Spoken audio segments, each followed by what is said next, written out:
Well, the crest theory was an attempt back in the late 1960s to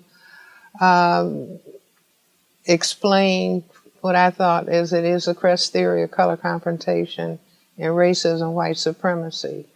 An attempt to, as a psychiatrist, as a black psychiatrist, to understand, well, what exactly is this thing that we call racism, white supremacy? Looking at why do white people behave in the way that they do. You see, in concluding that it has to do, number one, with their minority status on the planet, their genetic recessive status, in that they could experience genetic annihilation, in that the overwhelming majority of people on the planet are black, brown, red, and yellow, and whites constitute fewer than 1/10 of the people on the planet.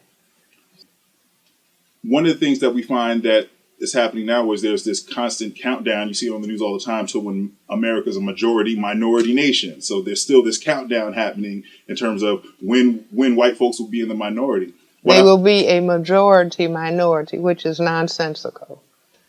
There will be a white minority. If the non-white, if the black, brown, red, and yellow people are here, they will be the majority and whites will be the minority. You see, and it's a illogical statement to talk about a majority minority. I mean, which is like white supremacy. I still have to put myself on top. I have to pose that I am genetically superior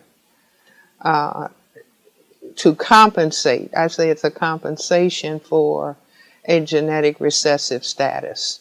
Well, I think I was the first person to talk about white genetic annihilation in those terms, and that racism is ultimately a total system for white genetic survival and to prevent white genetic annihilation on a planet that has the genetics and the demographics that exist on third planet from the sun, which is planet Earth. So I was the first to put it in those terms, and my thesis has not been refuted.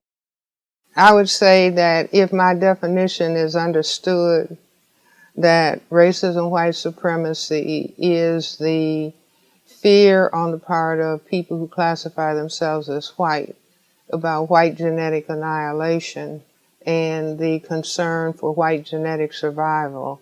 This would therefore mean logically and specifically that the focus has to be on black males, because black people have the greatest genetic potential to produce the black pigment melanin, which gives all skin color.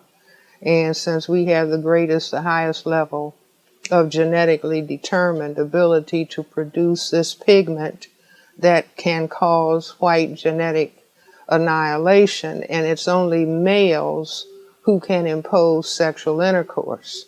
And so the focus consciously, subconsciously has to zero in on the males. This is why I say that understanding, I'm not talking about institutional racism, I'm talking about a total system construct that develops out of certain patterns of thinking on the part of people who classify themselves as white relative to specific realities that exist on this planet.